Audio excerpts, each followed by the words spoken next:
Vai passar o medo, a angústia, a insegurança. Vai ficar para trás a saudade do abraço apertado, do almoço em família, do happy hour com os amigos. As coisas ainda estão fora de lugar.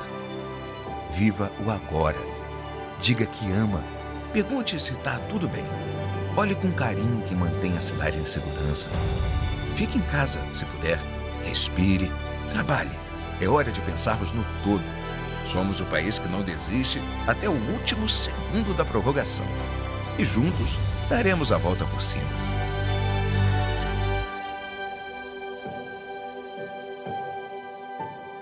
Tudo isso vai passar.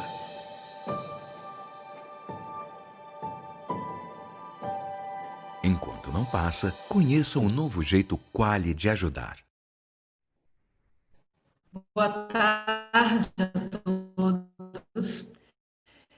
Meu nome é Franciane de Paula, eu sou conselheira federal pelo Estado de Rondônia e serei mediadora do painel 94 com o tema As contratações públicas em tempos de exceção. Agora, impreterimentar e de parabenizar toda a diretoria do Conselho Federal da OAB, na pessoa do meu presidente, Felipe Santa Cruz, pelo sucesso desse congresso que está acontecendo desde segunda-feira. O sucesso está acontecendo desde o primeiro dia. Quero parabenizar também o presidente Rony Duarte, que está fazendo um trabalho com seus valiosos conhecimentos sobre o tema. São os doutores Carlos Vinícius Alves Ribeiro, que ele é membro do Ministério Público do Estado de Goiás, o doutor Murilo Jacobi, que é diretor-presidente do Instituto Protege Escola Brasil, e o doutor Rony Charles, que é membro da Advocacia Geral da União. O ano de 2020, infelizmente, teve início com uma notícia da descoberta de um novo vírus que causa uma doença pulmonar grave, que é a Covid-19. No fim de janeiro, a Organização Mundial de Saúde declarou que o surto constitui emergência de saúde pública. E lá, pela primeira quinzena de março, elevou o estado de contaminação ao de pandemia. Então, não é, senhores, toda uma série de consequências jurídicas passaram a exigir muitas reflexões. No meu entendimento, uma das mais importantes envolve as contratações públicas, porque envolve justamente a necessidade dos governos de agirem com rapidez que o caso requer. Então, veio a Lei 13.979, que já foi alterada por 4 medidas provisórias. Aí eu deixo para os senhores, para os nossos palestrantes, algumas provocações, alguns questionamentos. Essa lei, ela prevê uma nova forma de dispensa de licitação? Ela institui condições de exceção em função do momento de excepcionalidade que nos encontramos? Ela é aplicável a todos os entes da federação? Ela possibilita, por um acaso, o uso do sistema de registro de preços, que ele é semelhante ao just-in-time da administração privada? Autoriza, por um acaso, o ato administrativo compulsório? A lei fala em requisição de bens de particulares. Então, respondendo a esses questionamentos e nos brindando com muitos outros conhecimentos, vamos começar o nosso painel propriamente dito, e eu vou tomar a liberdade de ler só um pouquinho do currículo do nosso primeiro palestrante, porque é um currículo fabuloso. O doutor Carlos Vinícius Alves Ribeiro, ele é promotor de justiça do Ministério Público do Estado de Goiás. É mestre em Direito do Estado na Universidade de São Paulo. Pós-doutorando em Direito na USP, com estágio de pesquisa em Yale. Então, doutor Carlos, por gentileza, a palavra é sua. Muito obrigado, Franciane, pela sua gentileza. Eu agradeço de antemão, já cumprimentando os demais colegas que dividem essa mesa virtual, Murilo, Rony, mas agradeço de antemão ao presidente do Conselho Federal e aos queridíssimos amigos que foram os intermediadores desse convite, conselheira do CNMP, agora também conselheira do CNMP, Fernanda Marinella, e ao Marcos Vinícius Furtado Coelho, queridíssimo amigo. É uma honra para mim participar desse evento, que já é um marco, já faz história pelo volume de inscrições, pela repercussão que está causando no meio jurídico e no meio acadêmico, e pelos temas que estão sendo enfrentados, né? E, obviamente, pela magnitude dos nomes, dentre os quais eu não me insiro. Eu fui convidado exclusivamente pela amizade e pela bondade de alguns amigos. Então, estou mais para aprender do que propriamente para ensinar. É uma mesa de reflexão. E sobre esse tema, que a doutora Franciane já começa nos apresentando o quadro, nós vivemos, todos nós, tempo suficiente para vivenciarmos uma situação tão infeliz que nós só imaginávamos em fantasias, né? Nas aulas de direito administrativo, principalmente na graduação, nós ensinávamos força maior nos contratos administrativos e aqueles exemplos eram tão distantes, né? Citávamos ali terremoto, guerra. Terremoto e guerra entre nós é algo que nós temos quase uma impossibilidade geopolítica, né? E a epidemia era algo tão distante, tão remoto, que nós citávamos a gripe espanhola, com muita boa vontade, a meningite aí dos anos 70, mas não era algo, obviamente, presente nas nossas vidas, né? Agora nós temos um exemplo que ficará estampado nas relações viventes e nas relações vindouras, né? É um grande cisne negro, é uma crise de proporções inimagináveis. Ninguém cogitou que um dia isso pudesse acontecer e gerou, obviamente, como todos nós assistimos, uma enorme recessão. Nós não sabemos o que acontecerá nas cadeias de suprimento, de tal sorte que nós temos que fazer uma travessia para um mundo pós-coronavírus. E é isso que ando refletindo ultimamente, né? Nós temos que construir um mundo, e um mundo do direito de Estado, um mundo do direito administrativo, já pensando no pós-pandemia. É óbvio que nesses tempos, medidas extraordinárias tiveram que ser tomadas e estão sendo tomadas pelo Estado. Não havia possibilidade de nós usarmos aqueles mecanismos tradicionais em situações de excepcionalidade. E isso em todos os aspectos. Estou falando, por exemplo, do ferramental, das ferramentas extraordinárias fiscais, de orçamentos de guerra, de regimes transitórios de contratação.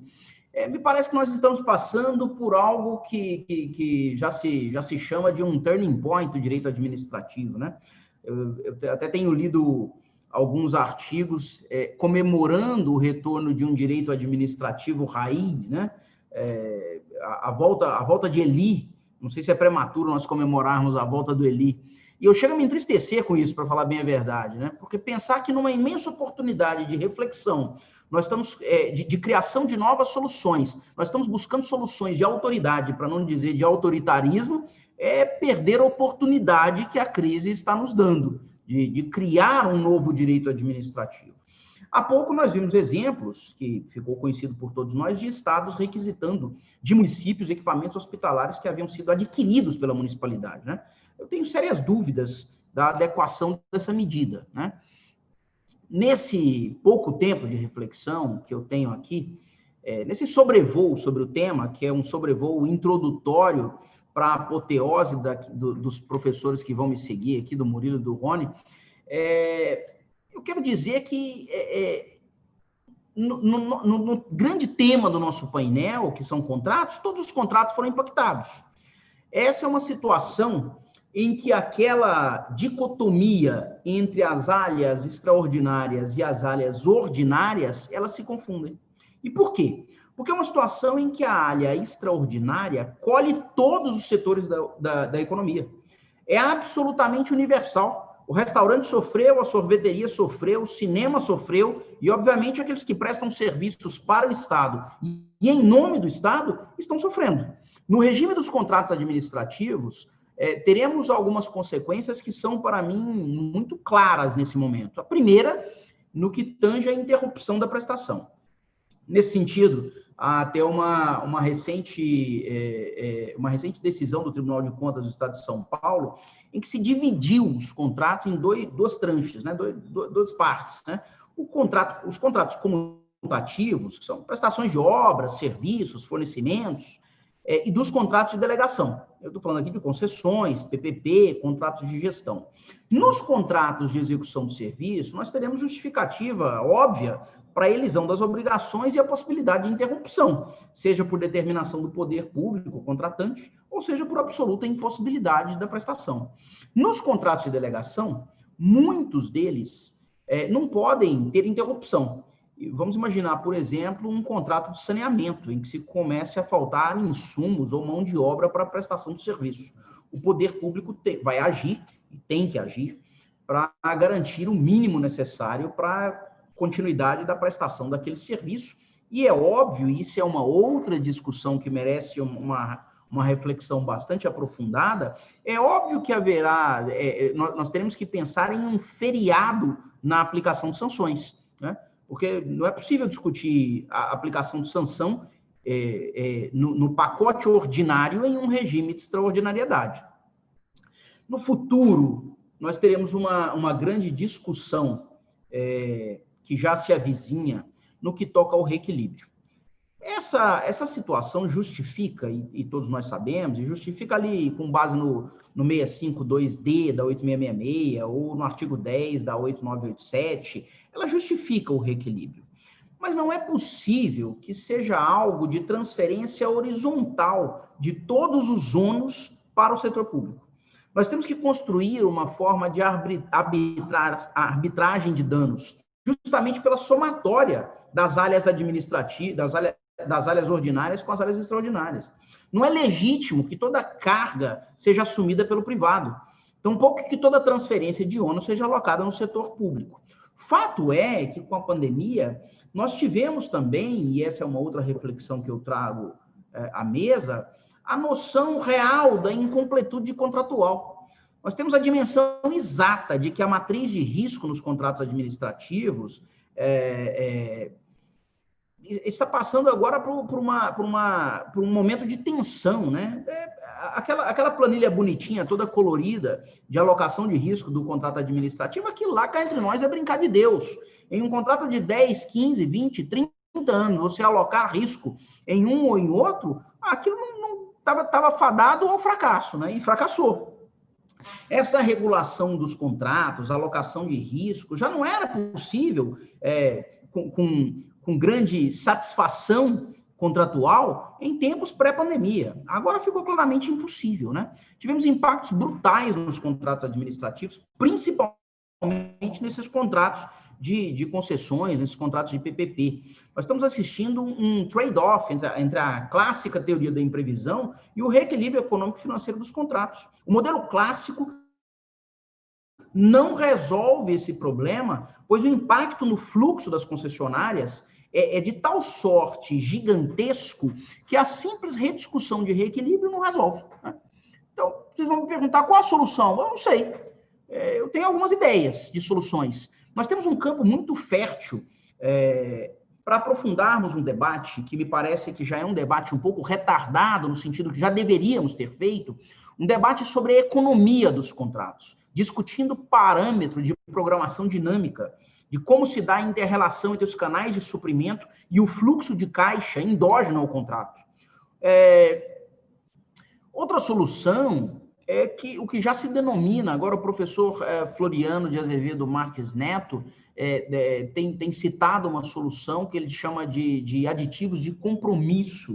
O que são esses aditivos de compromisso? O poder público ressarce os custos até que se chegue a um ponto em que se permita a retomada e continuidade do contrato. Obviamente, sem a transferência de todos os ônus, como, por exemplo, reequilibrar lucro cessante numa situação em que ninguém está tendo lucro. Não dá para uma concessionária pedir lucro cessante se ninguém tem lucro, né? Não cabe essa discussão agora. Essas incertezas prementes que nós vivemos no mundo de hoje fazem ganhar muito relevo esse parâmetro de renegociação, parâmetro de ancoragem no risco, que são os parâmetros tradicionais do contrato, eles estão fadados ao fracasso. A pandemia já nos mostra isso, né? De modo que eu tenho defendido que os contratos devem ser ancorados na renegociação. Construir na feitura do contrato um framework de negociação para dizer, de antemão, como nós vamos discutir a relação contratual daqui 10, 15, 20, 30 anos, me parece ser muito mais lógico e muito mais eficaz do que nós tentarmos mapear como o mundo vai evoluir nos próximos anos. Sabe que eu peguei, por curiosidade, um tempo atrás, o plano estratégico de algumas entidades estatais, de algumas empresas, e no plano estratégico, quem já fez plano estratégico, todos fizemos, tem aquele negócio, a previsão do pior cenário, como é que nenhum previu a pandemia? Não tinha previsão de pandemia. Então, fazer planejamento em cima de um contrato para alocar risco em uma planilha é futurologia pura, né? De modo que é muito relevante nós estruturarmos os contratos em cima da economicidade e de parâmetros de negociação. Para mim, o grande ensinamento contratual dos tempos da pandemia tem sido esse. Vejam que, para ficar apenas com um exemplo, que há pouco tempo todos nós assistimos uma greve de caminhoneiros, em que muitas concessionárias de operação de rodovia pediram reequilíbrio econômico dos contratos. E assim aconteceu, pois foi algo pontual dentro de um setor que atingiu determinadas concessionárias. Agora, é diferente se nós imaginarmos uma concessão do aeroporto de Viracopos. O aeroporto de Viracopos, por conta da pandemia, está rodando com 10% do que ele operava. E aí você pega o contrato e vai olhar a planilha de alocação de riscos, de quem é o risco da demanda? É do concessionário. Se não tiver passageiro, é o concessionário que vai responder. A culpa foi dele? Não. Foi do Estado? Também não. O Estado vai ter que reequilibrar? Bom, em alguma medida para manter o concessionário vivo, senão o concessionário morre, ele vai sair do negócio. Agora vai ter que reequilibrar para garantir lucro? Não, óbvio que não, né? Então, é muito importante que nós tenhamos... Oi, perdão, Franciane. Perdoe-me, nós temos 3 minutinhos, tá? Vamos lá, já estou encerrando. Então, é muito importante que nós... É muito importante a intronização, Franciane, da lição de que os contratos, eles devem prever o modo como a relação vai se dar. Porque nós estamos... Tudo corre muito rápido. O mundo de hoje não é mais o mundo de 50 anos atrás. Não tem como fazer previsão do que vai acontecer daqui a 10 anos. É muito importante reunir toda a inteligência, toda a inventividade do direito público e do direito administrativo, não só brasileiro, mas transnacional. 3 deles estão aqui, Franciane, Murilo e Rony, para nós discutirmos novas ferramentas do direito administrativo para a solução desses problemas que podem ser recorrentes. Já fala-se em outra onda de pandemia mundial e a gente pode enfrentar isso daqui a pouco de novo, né? Então, a minha reflexão, o meu ponto para a mesa de reflexão é exatamente esse. Deixarmos de lado previsão de alocação de riscos e vamos pensar na economicidade interna dos contratos e vamos pensar no modo de negociação de eventual litígio interno ao contrato que nós vamos ter. E isso é inerente a qualquer contrato. Eu agradeço imensamente, uma vez mais, a oportunidade e devolvo a palavra para a nossa presidente Franciane. Doutor Carlos, muito obrigada pela sua exposição. Realmente, a negociação realmente é o caminho, né, para se evitar muitos litígios em razão desse período que nós estamos, né, de exceção. Muito obrigada, doutor Carlos. Agora nós vamos ouvir o nosso palestrante, doutor Murilo Jacobi, que eu também vou ler só um trechinho do enorme currículo dele. Doutor Murilo Jacobi é advogado, professor e consultor, especialista em direito público, diretor-presidente do Instituto Protege e diretor jurídico da Jacobi Fernandes e Reolon Advogados Associados. Por favor, doutor Murilo. Muito obrigado, doutora Franciane. Queria agradecer a oportunidade de estar aqui, principalmente dividindo essa mesa também ladeado, né? Então, agradecer especialmente ao Conselho Federal da OAB, na pessoa da conselheira Franciane, parabenizar e sempre agradecer aí, a presença do professor Rony, que é um grande amigo e um grande professor, agradecer ao professor Carlos também, foi um prazer aprender com eles, e compartilhar com vocês o meu desafio, né? Afinal, eu vou ter que ter o desafio de tentar agregar alguma coisa enquanto os senhores pensam nas palavras do professor Carlos Vinícius e aguardam ansiosos para as palavras do professor Rony. Mas vou tentar aqui nesses 15 minutos agregarem alguma coisa nesse raciocínio. A ponderação, o Dr. Carlos ponderou bastante sobre a parte do contrato, e eu queria falar, pelo outro lado, da parte da contratação, né, da licitação ou da contratação direta. Isso porque o nosso país teve uma resposta, pelo menos no âmbito jurídico, relativamente rápida em relação ao Covid, né? Nós já tivemos no início de março a promulgação da Lei 13.979, como a conselheira Franciane pontuou, e ela foi alterada por medidas provisórias, como não poderia deixar de ser, mas já tentou se preparar ou anteceder para a administração pública conseguir tomar medidas para implementar o combate ao Covid. Né? Especificamente sobre esses dispositivos, nós temos aí o artigo 4B, que eu vou começar falando, que ele fala sobre nas dispensas de licitação decorrentes dessa lei, presumem-se atendidas a ocorrência da situação de emergência, a necessidade de pronto atendimento e a existência de risco e segurança às pessoas, por fim, a limitação da contratação à parcela necessária ao atendimento de situação de emergência. Essa construção normativa foi muito bem-vinda, porque quando a gente fala de dispensa de licitação, a gente automaticamente traz o artigo 24 e da 8666, ou o artigo 29 da Lei 3.303, das estatais, né? E a gente traz toda aquela bagagem doutrinária e também aquela bagagem da jurisprudência dos tribunais de contas, e aqui na minha análise, especialmente do Tribunal de Contas da União, sobre a necessidade de preencher, demonstrar cada um desses passos. E aí entra, de extrema importância, a atuação jurídica, né? Porque o jurídico, seja na figura do controle interno, seja na figura da assessoria jurídica de órgãos e entidades, precisa aparamentar o gestor para que ele consiga fazer essa contratação de modo eficiente. E a lei, então, trouxe aí a presunção de alguns requisitos, onde dispensaria o gestor se preocupar com eles e partir direto para a necessidade da contratação, a necessidade do objeto a se contratar frente à pandemia. E isso foi um problema, tem sido um problema, e a gente vê o tamanho do problema quando a gente vê o tamanho dos doutrinadores que discorrem sobre o assunto, né, que falam, porque nós temos a presunção de alguns requisitos, e, por outro lado, nós temos, infelizmente, aquelas pessoas que não têm uma boa moral, uma boa índole, se aproveitando desses instrumentos, e a Manchete, no Fantástico, no Jornal Nacional e outras redes televisivas, falando dos absurdos praticados por gestores nesse período. E é importante que a atuação jurídica seja organizada e respaldada, porque a gente tem um desafio muito grande como profissionais de direito.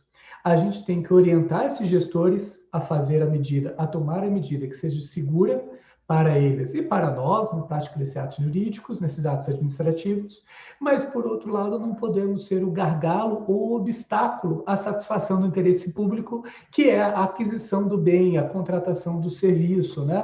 Não podemos ter, principalmente nesse momento, né? A gente nunca pode ter isso, mas principalmente nesse momento a gente não pode ter o órgão público querendo adquirir um respirador e o jurídico falando, não, volta aí porque você não me convenceu com a justificativa da contratação. Sendo que a gente sabe, hoje mais do que nunca, da necessidade dessas aquisições. E esse é o grande desafio do papel jurídico nesse momento de direito provisório, porque tem-se cada vez mais construído esse conceito de direito provisório, ou seja, é um direito que vale agora, e você incorporar entendimentos da doutrina e da jurisprudência nesse momento, que vem de um momento do direito tradicional, né? E aí fazendo justamente o contraponto que o professor Carlos trouxe, né? O pessoal falando do renascimento de Eli, a gente defende justamente que a construção do direito provisório não pode ser feita com doutrina e jurisprudência de um direito tradicional. você não pode simplesmente querer aplicar no momento de exceção as regras dos momentos tradicionais, ou dos momentos da construção tradicional do direito administrativo. E isso nos leva à dificuldade de que nós precisamos criar métodos para que a contratação seja ágil. O jurídico não pode ser o gargalo ou o obstáculo, mas o jurídico também tem que tomar cuidado para que a gente consiga separar desse processo como se separa o joio do trigo entre as boas contratações e as contratações ineficientes. E isso se torna especialmente especialmente difícil quando analisamos os conceitos trazidos do artigo 4b. Por quê?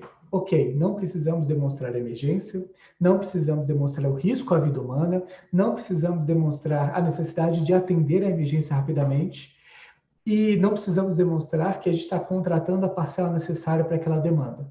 Mas ainda é imprescindível demonstrar a importância daquela contratação na atuação da emergência.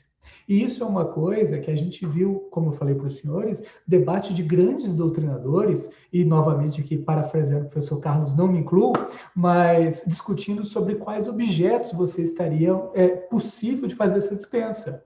O professor Marçal Justin Filho, pelo qual eu tenho grande admiração e respeito, falou, olha, seria inclusive possível contratar por dispensa de licitação um software para gerenciar home office. Com todo respeito ao Marçal, outros doutrinadores pontuaram. Desculpa, mas está aí um exemplo perfeito do que não se enquadra na situação de emergência, porque um software para gerenciar home office, você pode esperar 15 dias. Afinal, um pregão leva 4 dias para você botar na rua. Eu sei que isso não é bem verdade, porque você tem toda a fase interna, mas a publicação digital foi enxugada, foi reduzida, né? Então, esse é uma preocupação e um cuidado. Não se tem dúvida que é necessário adquirir objetos que contribuam para reduzir o risco à vida, o risco à segurança, o risco à saúde pública. Mas você esperar 15 dias, 30 dias para implementar um software para fazer gestão de home office, o risco, o direito que você está colocando em risco, a condição que você está colocando em risco é você pagar o salário de alguém sem saber se a pessoa está trabalhando, frente à necessidade de proteção à saúde e à vida, que é a proposta da norma do Covid. Então, é uma norma que abarca estados, municípios e União, mas que, por outro lado, ela precisa ser sopesada para atender a finalidade. Afinal de contas, o desafio desse gestor que ele vai ter nos próximos meses é mostrar que o que ele decidiu foi necessário para lidar com o Covid, para que possa separar, como eu já disse, o joio do trigo. Aprofundando o raciocínio, isso se torna ainda mais difícil por conta dos próximos 2 dispositivos trazidos na lei. O artigo 4C, que dispensa para contratações de bens, serviços e insumos necessários ao enfrentamento de emergência, a elaboração de estudos técnicos preliminares, e o artigo 4D, que fala que gerenciamento de riscos da contratação somente vai se existir no momento do contrato. A questão de gestão de risco, eu acho que o professor Carlos foi impecável na observação dele, porque se já é difícil você estabelecer uma matriz de risco no momento tradicional, você estabelecer uma matriz de risco no meio de uma pandemia, eu realmente acho um desafio praticamente insuperável, né? Então, isso é menos grave, mas que a gente precisa, sim, como estudiosos do direito, atores jurídicos, tentar parametrizar essas regras para que você não caia no momento de exceção nas regras tradicionais. E o professor Carlos foi muito preciso ao falar regras de negociação. O que não se pode fazer, e infelizmente a gente viu muito acontecendo, e às vezes até tarde demais para falar para muitos gestores, é você pegar um entendimento ou uma prática e for aplicar em determinado órgão, determinado contrato, e o Tribunal de Contas concordou, e você sair replicando para todas as realidades. Veja, vimos acordos dizendo, olha, é possível você suspender um contrato de terceirização de mão de obra e continuar pagando o empregado dessa empresa terceirizadora de mão de obra, porque o empregado não pode ser punido, ou não, como a parte mais hipossuficiente, não pode ser aquela pessoa que vai sofrer entre 2 grandes players, que é a terceirizada, a empresa terceirizada, e o órgão público que está tendo essa relação. Você não pode jogar isso no colo do terceirizado, do empregado terceirizado, pela parte mais fraca. Mas se você não toma e traz à mesa essa empresa falando, dá férias, porque você pode dar férias antecipada, suspende o contrato, suspende X% do contrato, ou suspende todo o contrato, e eu te pago essa parcela necessária, você entra numa vala comum que amanhã, com certeza, vai ser questionado, porque você tinha várias soluções e cometeu um erro gravíssimo de pegar, alguém já fez o aplicar igual aqui, sem trazer a negociação, como foi o Sr. Carlos pontuou, para a mesa. Não existe solução de forma, de prateleira, para o que a gente está passando agora. E você pegar a solução de um outro órgão que já fez exatamente desse jeito e aplicar aqui, sem refletir sobre os cuidados e os impactos que essa decisão vai ter na administração pública, e em todos os players, não só para o gestor público, não só para o órgão público, mas pelo contratado e pelos prestadores de serviço do contratado, pelos empregados do contratado. Isso precisa ser avaliado. E é esse o grande desafio quando a gente fala em gestão de risco nesses contratos, como o Dr. Carlos pontuou. E aí, veja, estou fazendo uma contratação no meio do Covid para implementar um serviço, seja contratação de profissionais de saúde, prestação de serviços específicos de realização de exame médico, seja fornecimento de material, e eu não já me prepare os meus gestores e, como jurídico, já providencie artefatos para que ele se sinta confortável para trazer o contratado para negociar. Mais do que nunca, o órgão público não é adversário do empresário. E o empresário não pode ser tratado como vilão da economia, quando, na verdade, nesse momento, é um dos principais pilares da economia. E isso precisa ser sopesado. Lógico, o eterno desafio de separar o bom prestador de serviço do mau prestador de serviço, daquele que quer aumentar a gordura dele no momento de crise, do que aquele que quer sobreviver, como o professor Carlos pontuou, nesse momento de necessidade. E aí... Perdoe-me de novo. 3 minutinhos, tá? Desculpe. Perfeito. Sem problema nenhum, conselheiro Francini.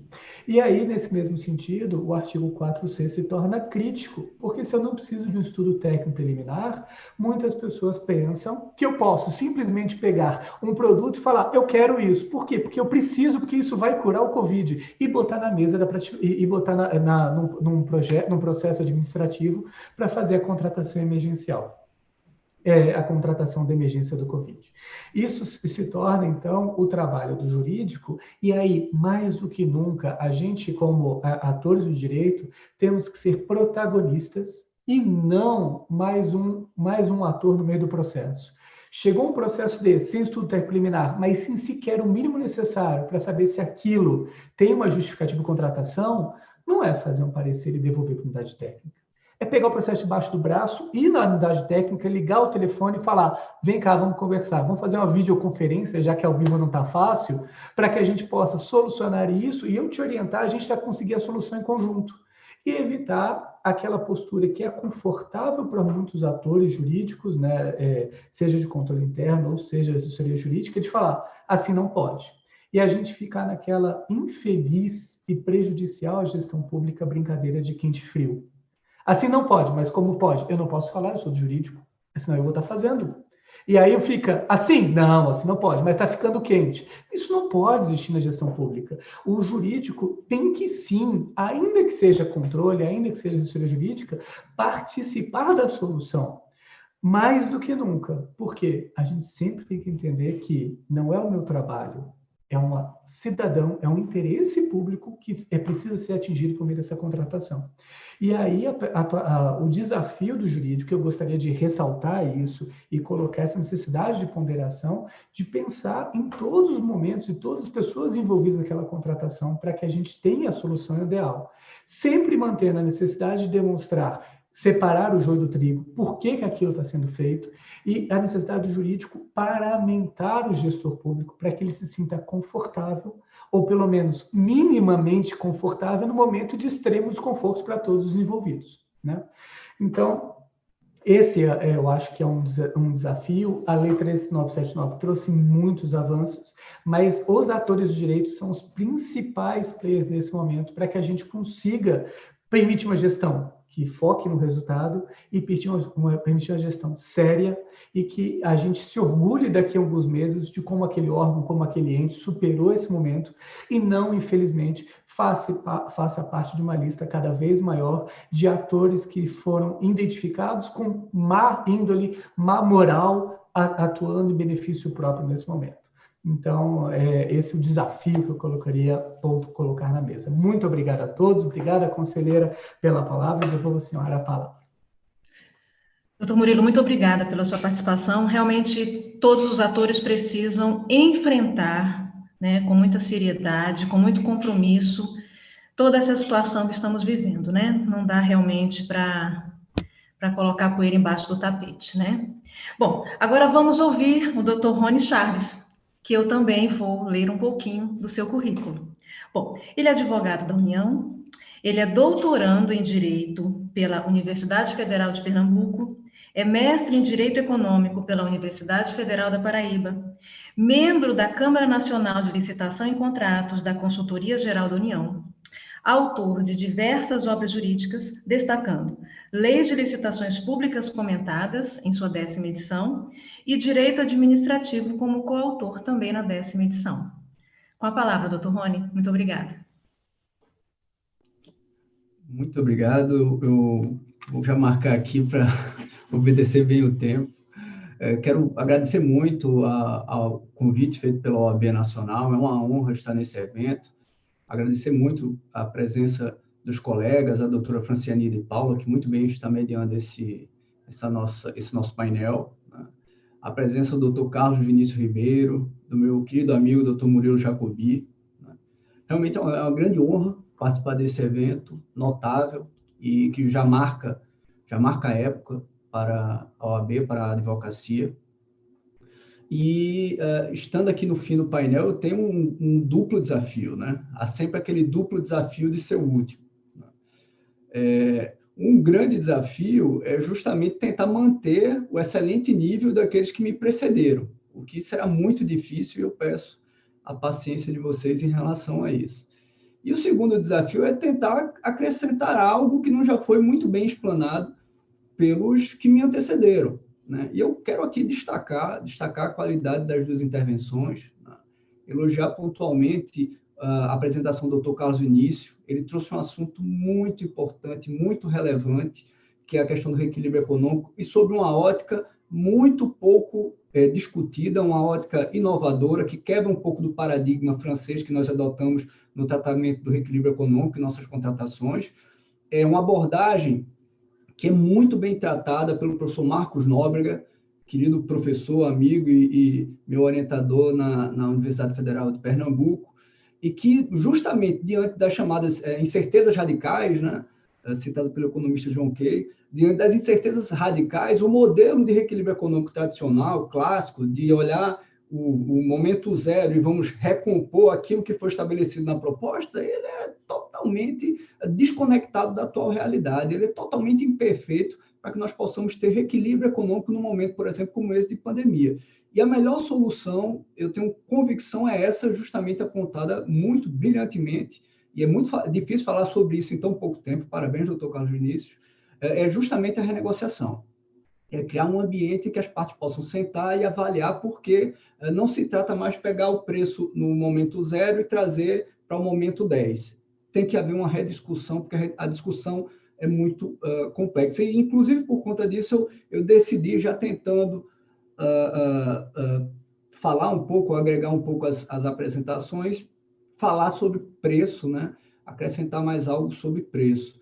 Quero elogiar também muito a apresentação do meu querido amigo Murilo, que conseguiu analisar aspectos relevantes do novo regime jurídico das contratações, notadamente estabelecido pela Lei 13.979, de 2020. Nesse período de pandemia, eu tive a honra de escrever, junto com o professor Murilo, o professor Jacobi, o professor Paulo Teixeira, um livro sobre o direito provisório.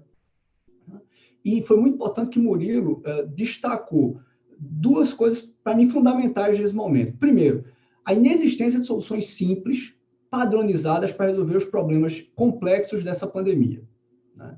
E segundo, a importância da atuação do advogado, do parecerista jurídico, não de forma meramente repetitiva, mas de forma inovadora, né? A grande vocação da advocacia consultiva, a advocacia pública consultiva, sem dúvida nenhuma, é construir juridicidade, é enfrentar dilemas complexos e propor soluções, porque realmente o nosso direito administrativo não acompanha toda a complexidade dessa nossa atual sociedade.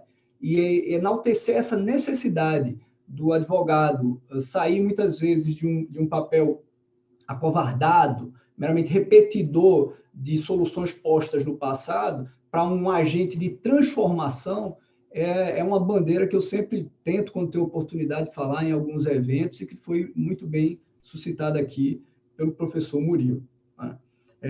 Antes de entrar no preço propriamente dito, vou falar uma rápida síntese, né? Nós tivemos, com a pandemia, até para tentar responder também um pouco do que foi pontuado pela querida colega Franciani no início da mediação. Com a pandemia, a administração pública ela teve que agir, né? O professor Murilo bem lembrou que, do ponto de vista jurídico normativo, houve uma rápida reação do Estado, notadamente com a Lei 13.979, que, como a doutora Franciani também lembrou, foi imediatamente alterada por medidas provisórias, né? Medidas provisórias que, acrescentando a dispensa criada pela Lei 13.979, trouxe a mitigação formal do planejamento, a mitigação dos requisitos de habilitação, né? O chamado, aquilo que o meu querido amigo, o professor Anderson Pedra, chama de pregão express, né? A redução dos prazos da modalidade pregão, uma grande mitigação de formalidades no procedimento, o que nos traz intuitivamente a percepção de que o nosso status quo sabe que o nosso regime jurídico licitatório contratual é deveras complicado, traz diversos custos transacionais inúteis aos nossos processos seletivos, e quando chega no momento de teste, de aperreio, como nós dizemos aqui no Nordeste, né? No momento de aperreio, esses custos transacionais têm que ser reduzidos, esses excessos de formalidades têm que ser retirados. Isso fica muito bem claro na 13.979, já que praticamente todas as alterações foram justamente para sublimar formalidades das nossas licitações, né? Além das alterações da 13.979, nós tivemos também a medida provisória 961, né? Eu acho um dos normativos talvez mais interessantes aprovados nesse período. Espero que essa medida provisória seja convertida em lei pelo nosso legislativo, porque num texto muito curto, a medida provisória conseguiu trazer 3 excelentes inovações para o regime jurídico das contratações públicas. Primeiro, a ampliação das dispensas de pequeno valor, que é algo que eu tenho certeza preocupa os órgãos de controle, e com razão, né? Infelizmente preocupa a todos, né, que temem por eventuais desvios, mas cujos riscos de desvios podem ser mitigados se nós avançarmos na construção de ambientes como marketplace, né, ferramentas eletrônicas para o melhor controle, um controle agora pela própria informática, não o controle meramente burocrático, mas um controle com ampliação da competitividade para evitar desvios nas chamadas dispensas de pequeno valor. E superando um grande gargalo, já identificado pela Controladoria Geral da União, no excelente trabalho de pesquisa que ela tem feito nos últimos anos, que é a percepção real de que nós gastamos muito mais no procedimento do que conseguimos em redução, em deságio do preço com o procedimento licitatório. Mais de 80% dos procedimentos licitatórios custam mais do que o que se consegue economizar com a disputa. E algo que isso nós precisamos enfrentar. Ter essa percepção econômica do procedimento licitatório é necessário, né? Além disso, a lei também trouxe uma normatização muito interessante sobre o pagamento antecipado, que deve continuar sendo uma exceção nas nossas contratações públicas. Mas em alguns mercados, ou em alguns momentos, como ocorre na pandemia, é uma ferramenta de mercado necessária para que o poder público possa, seja com melhores vantagens econômicas, seja para conseguir a contratação, ele precisa dispor, né? Assim como nós, no setor privado, fazemos isso nas nossas contratações diárias pela internet, com pagamento antecipado. É meramente uma alocação de risco. E essa alocação de risco, por vezes, tem que ser absorvida pelo próprio poder público para que ele possa efetivar a contratação ou conseguir condições mais vantajosas. E, por fim, a ampliação do RDC. Aqui uma medida muito interessante, porque, na minha opinião, o RDC é uma modalidade muito melhor do que as estáticas previstas na Lei 8.666, né? Haverá um grande desafio de capacitação para que os agentes públicos saibam usar as ferramentas do RDC, mas me parece, sim, um grande avanço. Então, basicamente, é esse o arcabouço das contratações trazidos pela Lei 13.979 e MP 961, E eu espero que, notadamente, a MP 961 seja convertida em lei e possa continuar sendo utilizada a partir de 2021. Tá? Dito isso, né, e uma introdução que eu já tomei um bom tempo, eu vou adentrar a questão do preço nas contratações públicas. Né? A estimativa de preços, a chamada pesquisa de preços nas contratações públicas, desde 93 ela saiu de um papel desprezado, ela era praticamente ignorada, ela sequer é citada diretamente na Lei 8666, apenas indiretamente se fala em pesquisa de preços. Ela é muito mais uma criação nossa, burocrática, do que propriamente um comando do legislador, né? Mas ela ganhou uma grande importância justamente para tentar evitar desvios. Né? Temos que ter parâmetros de preços para tentar evitar os desvios, notadamente porque nossas licitações tradicionalmente presenciais têm um baixo ambiente de disputa. E nós avançamos muito na normatização em relação à pesquisa de preços, saindo desde aquele início da cotação com 3 fornecedores para normativos que já trazem vários parâmetros, ou então a indicada cesta de preços do TCU. Mas há um grande problema, porque ela se tornou um gargalo burocrático absurdo. Absurdo. Né? Certa vez, eu inclusive desabafei na internet. Eu estava analisando o processo enquanto advogado da União. O processo tinha 1.200, algo em torno de 1.250 páginas para o edital ser lançado. E desses 1.250 páginas, quase 800 eram de pesquisa de preços. Né? Então, olha o custo disso. Olha o custo para lançar o edital. Será que nós não estamos procurando uma estimativa de custo perfeita que é irreal? Porque a estimativa de custo, ela, na verdade, ela é uma simulação. Né? Volto a citar o professor Marcos Nóbrega. Né? Eu tive a honra de publicar recentemente um artigo com o professor Marcos Nóbrega e o professor Bradson Camelo, querido amigo e irmão, que está em Chicago fazendo seu doutoramento em economia, e nós questionávamos nesse artigo justamente a pesquisa de preços no período de pandemia. Né? E nós, em determinado momento do escrito, fazíamos um questionamento. Mas o que é o preço? Né? O que é o preço? O que é esse preço? E eu brinco com os meus alunos, e brinquei também com os meus queridos amigos professores, que, para mim, o preço ele é um encontro. Ele é um encontro entre duas vontades livres para realizar uma troca. E, fazendo um paralelo com Heráclito, né, é um encontro que não se repete.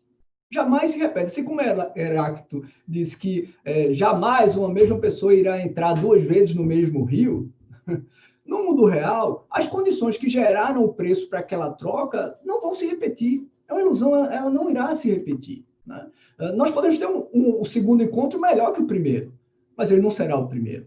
E na precificação, isso precisa ser percebido, porque na nossa lógica burocrática, que foi construída nesse período, nesse trajeto desde 93, o formato de identificar a estimativa de custo, né, e com isso tentar avaliar se nós temos sobrepreço ou superfaturamento, é a comparação, é o parâmetro. E nós temos que ter a percepção que nós estaremos sempre comparando coisas diferentes. Podem até ser similares, mas sempre serão coisas diferentes. E o que dizer disso, então, num período de pandemia, né, em que nós temos uma oscilação extraordinária de preços? Né? Temos um choque de oferta, um atípico choque de oferta e choque de demanda. Né? E nós citamos, inclusive, no livro, no artigo, a questão do álcool em gel e as máscaras. São 2 exemplos bem rotineiros. Né? Iniciou a pandemia, saiu aquela loucura, todo mundo querendo álcool em gel. Isso gerou escassez, o preço do álcool em gel aumentou, um bem que era quase esquecido, ninguém utilizava em casa, se tornou de uma hora para outra, como diz o professor Marcos, um bem essencial. Todo mundo quis álcool em gel, tinha álcool em gel em casa, no carro, no escritório. Ele ficou caro, houve escassez, ele ampliou o preço. Né? Vem para o ponto B. Né? Ponto A, o preço dele é baixo, porque pouca gente compra. Ponto B, o preço dele aumenta absurdamente. Mas aí as pessoas os outros empresários começam a perceber que dá muito lucro vender álcool em gel, e eles então começam a fabricar. Quem não fabricava álcool em gel começa a fabricar álcool em gel. A gente tem, então, aumento de oferta. Isso já equilibra o preço. A gente vem já com o ponto C. E aí vem para o ponto C, todo mundo, por conta das medidas do Estado, passa a ficar confinado em casa. E em casa eu não preciso do álcool em gel, porque eu tenho água e sabão. Então as pessoas passam a comprar menos álcool em gel. O preço vem para o ponto D. E aí, logo depois, nós começamos a ter o fim do confinamento. As pessoas voltam a ir para a rua. E aí a demanda por álcool em gel aumenta novamente. E aí nós aumentamos para o ponto Então, vejo, em 3, 4 meses, nós tivemos uma oscilação abrupta, ponto A, B, C, D, E. Como identificar o sobrepreço através de parâmetro? O sobrepreço, além de ser muito afetado por elementos objetivos e subjetivos, ele, numa pandemia, é afetado por essa grande oscilação de preços. Doutor Rony, nós temos 2 minutinhos. E aí nós temos esse grande risco de, adotando essa aferição paramétrica, ou expedita, né, identificando por parâmetro de similaridade preços, cometer certas injustiças. Eu vi recentemente uma notícia, né, e eu até puxei ela aqui na internet, Controladoria do Rio de Janeiro vê suspeita de irregularidade em 99,47% dos contratos da Secretaria de Saúde. Aquilo me causou espécie, né? Porque eu acho que se delegassem aos presos de Bangu 1 para que eles fizessem as estimativas de custo e as licitações, nós não teríamos um percentual tão alto de irregularidade, de desvio. Então, Rony, como é que se explica? Significa que os servidores públicos são piores do que aqueles que estão em Bangu? Não, nós estamos errando na comparação. Nós possivelmente estamos comparando erradamente esse preço e presumindo um desvio que não existe, porque eu não tenho a menor dúvida. A grande maioria dos agentes públicos que atuam com contratações públicas são idôneos. Infelizmente, uma minoria atrapalha e cria uma má pecha para uma grande maioria, não apenas idônea, como extremamente esforçada na sua atuação. E o grande problema é que manchetes como essas, e aqui eu não quero deixar bem claro, não quero defender quem se desvia ou esses malditos corruptos, né? Eu acho que digo até meus alunos, quem desvia recursos públicos da saúde num período de pandemia está cavando a sua vaga no inferno, tá? E merecidamente. Agora, nós temos que ter cuidado para não estar gerando um medo em gestores honestos, que são a grande maioria, porque isso gera externalidade. O servidor honesto, mesmo dentro de uma situação emergencial, de uma situação em que ele precisaria utilizar a dispensa, por exemplo, ele vai, para se resguardar, utilizar o procedimento licitatório, porque para ele é mais seguro. Ele vai começar a colocar a sua preservação à frente da busca do interesse público, porque ele é humano. Ele começa a ter desestímulo na sua atuação. Porque imagina o que é você ser um servidor honesto, e repito, a maioria deles são honestos, e ler uma notícia dessa, de que na sua secretaria, 99% das contratações que você trabalha estão envolvidas com desvio. O que isso gera na atuação do agente público? Na minha opinião, isso pode gerar um grande desestímulo aos bons servidores que nós temos nessa área de contratação pública, notadamente os técnicos, né? E uma seleção adversa, que começará a tirar bons quadros dessa área, abrindo espaço para aqueles que detêm, infelizmente, motivações ilegítimas e não republicanas. Então, era essa a observação, agradecendo novamente a oportunidade, né, e tentando e esperando que tenha conseguido manter o nível de qualidade daqueles que me precederam tão brilhantemente. Tá? Essa a observação em relação à dificuldade de aferir o preço, né? Alguns juristas, o professor Carlos fala, preço justo, né? Mas o que é esse preço justo? Muito obrigado, doutora Franciane. Bom, infelizmente, nós não podemos agradecer aos senhores de forma, né, presencial, né, com abraço, com aperto de mão, mas eu quero que vocês saibam que a Ordem dos Advogados do Brasil e as mais de 100 mil pessoas que fizeram suas inscrições, estamos muito agradecidos e honrados com a generosidade de vocês por terem aceitado estar conosco, nos brindando com esse saber jurídico de cada um. Se vocês quiserem, nós temos 2 minutinhos para cada um fazer suas considerações finais, e eu aqui já me despeço e agradeço muito a todos e à diretoria do Conselho Federal da OAB. Por favor. Vamos lá, vejam vocês que falaram... Estão escutando? Estão escutando? Agora sim. Obrigada. Tem suas vantagens, né? Pelo menos a gente tem um pouco de vergonha, porque quem vem depois vai o que você fala e as coisas vão melhorando, indo. Enquanto o professor Rony falava, eu vinha pensando que é até justificável que a pessoa tenham adquirido álcool em gel, tenha havido uma corrida para a aquisição de álcool em gel. Mas sabe o que eu não entendi, professor Rony? Como é que as pessoas não condemnam? Isso aconteceu aí no Nordeste, pode ter acontecido no as pessoas correram com papel higiênico. Eu não entendi aquilo. Ainda estou para entender o que aconteceu. Bom, eu agradeço imensamente ter dividido esse painel com o professor Murilo, com o professor Rony e com a queridíssima, simpaticíssima conselheira Franciani. Muito obrigado. Doutora conselheira Franciani, professor Carlos Vinícius, professor Rony Charles, uma honra estar aqui com os senhores hoje. Espero que eu possa ter contribuído aí para um debate que é muito profícuo, precisa ser feito. Como o professor Rony muito bem pontuou, a gente tem muitos servidores muito honestos e uma pequena parcela que infelizmente faz muito barulho e mancha a água, né, da nossa gestão pública, e a gente pode deixar essa minoria contaminar a impressão que se tem da gestão dos bons gestores, né? O tema é muito apaixonante, poderíamos ficar horas aqui debatendo, mas infelizmente chegamos ao fim. Então, novamente, agradecer ao Conselho Federal da OAB, na pessoa da conselheira Franciani, agradecer ao professor Carlos e ao meu amigo Rony pelo prazer de dividirmos aqui e de aprender com os senhores também. Eu quero agradecer muito ao OAB Nacional pelo convite, a doutora Franciani pela excelente mediação, né? O meu querido amigo Murilo, sempre generoso, sempre um grande exemplo a ser seguido. É muito bom estar com você, meu amigo. O doutor Carlos Vinícius, que eu não conhecia, mas fiquei muito feliz com as suas ponderações, até porque sou muito simpático a elas.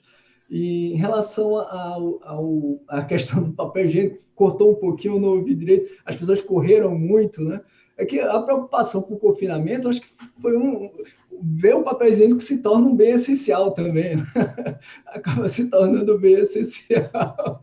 Mas que loucura a gente está vivendo nesse momento, como isso já está impactando e irá impactar nossas vidas. Imagine as contratações públicas, né? Então, é muito importante que temos um ambiente de bom debate, como esse que está sendo providenciado pela OAB, e aí a OAB, enquanto a função essencial, a justiça atua, né? Atua neste momento para trazer boa informação, bons debates de alto nível para todos que participaram e tiveram a alegria, a sorte de poder compartilhar de todos esses excelentes painéis que foram oferecidos, tá bom? Muito obrigado a todos e uma excelente semana.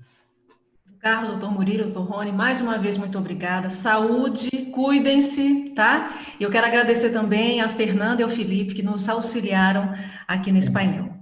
Bom com Deus. Obrigada. Até logo.